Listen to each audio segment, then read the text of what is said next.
आता बघूया टॉप 9 महत्त्वाच्या बातम्या। वरळी शिवडी मार्गाच्या प्रकल्पामुळे हाजी नुरानी आणि लक्ष्मी निवास या दोन इमारतींना बाधा। इमारतीमधील रहिवाशांची आज एमएमआरडीए अधिकाऱ्यांसोबत आज बैठक होणार, तर बैठकीमध्ये मोबदल्याच्या मुद्द्यांवर चर्चा होणार। एल्फिस्टन पुलाची पुनर्बांधणी, दादर करी रोड चिंचपोकळीतील वाहतुकीवर याचा ताण पडणार, तर वांद्रे वरळी ते अटल सेतूशी कनेक्टिव्हिटी करण्यासाठी एल्फिस्टन ब्रिज पाडून दुमजली पूल बांधण्यात येणार। हेडफोन घालून वाहन चालवणाऱ्यांवर आता कारवाई, तर परिवहन मंत्र्यांच्या बैठकीत आज निर्णय होण्याची शक्यता। अपघातात वाढ होत असल्यामुळे हा महत्त्वाचा निर्णय होऊ शकतो। हिरणवार टोळीचा नागपुरात दंगली घडवण्याचा होता प्लॅन, तर अविनाश भुसारी हत्याकांडातील चौकशी दरम्यान पोलिसांना मिळाली होती मोठी माहिती।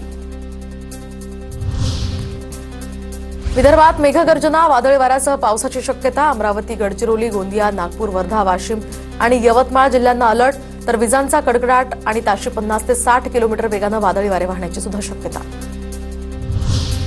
राज्यातील खासगी विनाअनुदानित महाविद्यालयांकडून यंदा फी वाढ होणार नाही, लाखो विद्यार्थ्यांना याचा दिलासा। एसटी महामंडळ राज्यभरात कर्नाटक एसटीचं प्रारूप राबवणार, मोकळ्या जागांचा टप्प्याटप्प्यानं विकास होणार, आर्थिक स्थिती सुधारण्यासाठी ही नवीन योजना।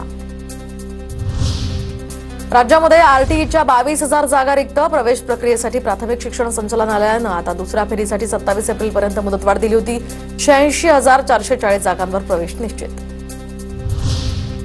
राज्यातील शासकीय वसतिगृहामध्ये आता दिव्यांग आणि अनाथ विद्यार्थ्यांना आरक्षण मिळणार, सुधारित आरक्षणाचा निर्णय येत्या शैक्षणिक सत्रापासून लागू होणार। दिव्यांगांना 5%, तर अनाथ विद्यार्थ्यांना 1% समांतर आरक्षण लागू राहणार।